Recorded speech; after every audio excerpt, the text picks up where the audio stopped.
Hello, welcome back to Janna's recipes. ഇന്നത്തെ വീഡിയോയിൽ നമുക്ക് പത്തിരിയുടെ കൂടെ കഴിക്കാനായിട്ട് അടിപൊളി ടേസ്റ്റിലുള്ള ഒരു വറുത്തരച്ച ചെമ്മീൻ കറിയുടെ റെസിപ്പി ആയിട്ടാണ് വന്നിട്ടുള്ളത്. നമുക്ക് നോമ്പിനൊക്കെ ചിക്കനും ബീഫൊക്കെ ഇല്ലാത്ത സമയത്ത് ഉണ്ടാക്കാൻ പറ്റിയിട്ടുള്ള നല്ല ടേസ്റ്റി ആയിട്ടുള്ള ഒരു കറിയാണ്. ഈസിയാണ് ഉണ്ടാക്കാൻ. അപ്പോൾ നമുക്കിത് എങ്ങനെയാണ് ഉണ്ടാക്കുന്നതെന്ന് നോക്കാം. പിന്നെ വീഡിയോ കണ്ടുകൊണ്ടിരിക്കുന്ന സമയത്ത് നിങ്ങൾക്ക് ഈ റെസിപ്പി ഇഷ്ടമാവുകയാണെന്നുണ്ടെങ്കിൽ ഒന്ന് ലൈക്ക് ചെയ്ത് സപ്പോർട്ട് ചെയ്യാൻ വേണ്ടിയിട്ട് മറക്കരുത്. അതുപോലെ തന്നെ ചാനൽ ഇതുവരെ സബ്സ്ക്രൈബ് ചെയ്തിട്ടില്ലെങ്കിൽ ചാനലൊന്ന് സബ്സ്ക്രൈബ് ചെയ്യാനും ഫോളോ ചെയ്യാനും കൂടി മറക്കരുത്.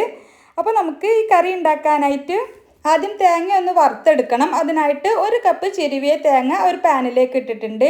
ഇതിലേക്ക് ഒരു 5 ചെറിയുള്ളി ചെറുതായിട്ട് കട്ട് ചെയ്തതും 1 ടീസ്പൂൺ പെരിഞ്ജീരകം, വലിയ ജീരകമാണ് ചേർത്തിട്ടുള്ളത്. പിന്നെ ഒരു തണ്ട് കറിവേപ്പില ചേർത്തിട്ടുണ്ട്. 1/2 ടീസ്പൂൺ മഞ്ഞൾപ്പൊടി കൂടി ചേർത്തിട്ടുണ്ട്. ഇതെല്ലാം കൂടി നന്നായിട്ടൊന്ന് വറുത്തെടുക്കണം. മീഡിയം ഫ്ലെയിമിലിട്ടിട്ട് നന്നായിട്ടൊന്ന് വറുത്തിട്ട് തേങ്ങ ഒന്ന് മൂത്ത് വരുന്ന സമയത്ത് നമുക്കിതിലേക്ക് മസാലപ്പൊടികൾ ചേർത്ത് കൊടുക്കാം. അപ്പോൾ ഞാനിതിലേക്ക് 1 ടീസ്പൂൺ മുളക് പൊടിയും അതുപോലെ തന്നെ 1 ടീസ്പൂൺ മല്ലിപ്പൊടിയാണ് ചേർത്തിട്ടുള്ളത്.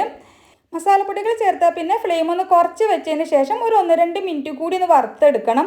മസാലപ്പൊടികൾ കൂടി ഒന്ന് വറവായിട്ട് വരാൻ വേണ്ടിയിട്ട് ചെറിയ ഫ്ലെയിമിൽ ഒരു 1-2 മിനിറ്റ് കൂടി ഒന്ന് വറുത്താൽ നമുക്ക് ഫ്ലെയിം ഓഫ് ചെയ്തിട്ട് ഈ തേങ്ങ ഒന്ന് തണുത്തതിന് ശേഷം നമുക്കിതൊന്ന് അരച്ചെടുക്കണം.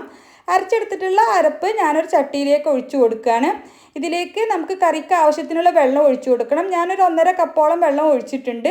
സാധാരണ മീൻകറിക്കൊക്കെ എടുക്കുന്ന ആ ഒരു അളവിൽ വെള്ളം ഒഴിച്ചാൽ മതി. ഇനി ഇതിലേക്ക് മീഡിയം സൈസിലുള്ള ഒരു തക്കാളിയും ഒരു 3 പച്ചമുളകാണ് ഞാൻ എടുത്തിട്ടുള്ളത്. പിന്നെ ഒരു തണ്ട് കറിവേപ്പില കൂടി ചേർത്തിട്ടുണ്ട്. പിന്നെ കറിയിലേക്ക് ആവശ്യത്തിനായിട്ട് 1 ടീസ്പൂൺ നിറയെ ഉപ്പ് ചേർത്തിട്ടുണ്ട്. ഇതെല്ലാം കൂടി ഒന്ന് മിക്സാക്കി കൊടുത്തതിന് ശേഷം നമുക്ക് ഫ്ലെയിം ഓൺ ചെയ്യാം. കറി ഒന്ന് ചൂടായി വരുന്ന സമയത്ത് തന്നെ നമുക്കിതിലേക്ക് ചെമ്മീൻ ചേർത്ത് കൊടുക്കാം. കറി തിളക്കാൻ വേണ്ടിയിട്ട് നിൽക്കൊന്നും വേണ്ട. നന്നായിട്ടൊന്ന് ചൂടായി വരുന്ന സമയത്ത് തന്നെ ചെമ്മീൻ ചേർത്ത് കൊടുക്കാം. ഞാനൊരു 1/2 കിലോ ചെമ്മീൻ ക്ലീൻ ചെയ്ത് വൃത്തിയാക്കി എടുത്തിട്ടുള്ളത് കറിയിലേക്ക് ചേർത്ത് കൊടുത്തിട്ടുണ്ട്. ഇനി നമുക്ക് കറി നന്നായിട്ട് തിളപ്പിച്ചെടുക്കണം. ചെമ്മീൻ ചേർത്തിട്ട് കറി ഒന്ന് തിളച്ച് വരുന്ന സമയത്ത് കറി ഒന്ന് ലൂസായതുപോലെ ഉണ്ടാവും. ചെമ്മീനിൽ നിന്ന് വെള്ളം ഇറങ്ങി വരുന്ന സമയത്ത് കറി കുറച്ചൊന്ന് ലൂസായിട്ട് വരുന്ന പോലെ ഉണ്ടാവും. കറി നന്നായിട്ട് തിളപ്പിച്ചിട്ട് കറി പാകത്തിന് വറ്റിച്ചെടുക്കണം. അത്രയും സമയം നമ്മൾ കറി നന്നായിട്ട് തിളപ്പിക്കണം. ഇതുപോലെ ചെമ്മീൻ ചേർത്തിട്ട് കറി നന്നായിട്ട് തിളപ്പിക്കുന്ന സമയത്താണ് കറിക്ക് നല്ല ചെമ്മീൻ്റെ ടേസ്റ്റ് വരുന്നത്.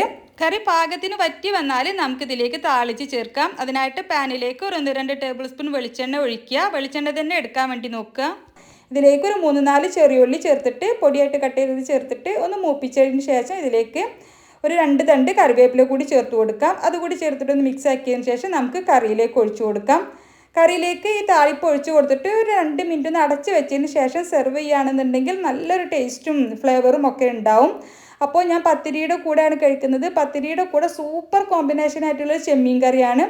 അപ്പോൾ നോമ്പിനൊക്കെ ഉണ്ടാക്കാൻ പറ്റിയിട്ടുള്ള ഒരു അടിപൊളി ടേസ്റ്റുള്ള ഒരു കറിയാണ്. ഇതുവരെ ഇതുപോലെ ട്രൈ ചെയ്ത് നോക്കിയിട്ടില്ലെങ്കിൽ തീർച്ചയായിട്ടും ട്രൈ ചെയ്ത് നോക്കുക. മലപ്പുറംകാർ പത്തിരിയുടെ കൂടെ ഉണ്ടാക്കുന്ന നല്ല ടേസ്റ്റി ആയിട്ടുള്ള ചെമ്മീൻ കറിയാണിത്. ഇതുവരെ ഇതുപോലെ ട്രൈ ചെയ്ത് നോക്കിയിട്ടില്ലെങ്കിൽ തീർച്ചയായിട്ടും ട്രൈ ചെയ്ത് നോക്കുക. എന്നിട്ട് നിങ്ങളുടെ അഭിപ്രായം കമൻ്റായിട്ട് അറിയിക്കുക. നിങ്ങൾക്ക് ഈ റെസിപ്പി ഇഷ്ടമായെങ്കിൽ ഒന്ന് ലൈക്ക് ചെയ്ത് സപ്പോർട്ട് ചെയ്യാൻ വേണ്ടിയിട്ട് മറക്കരുത്.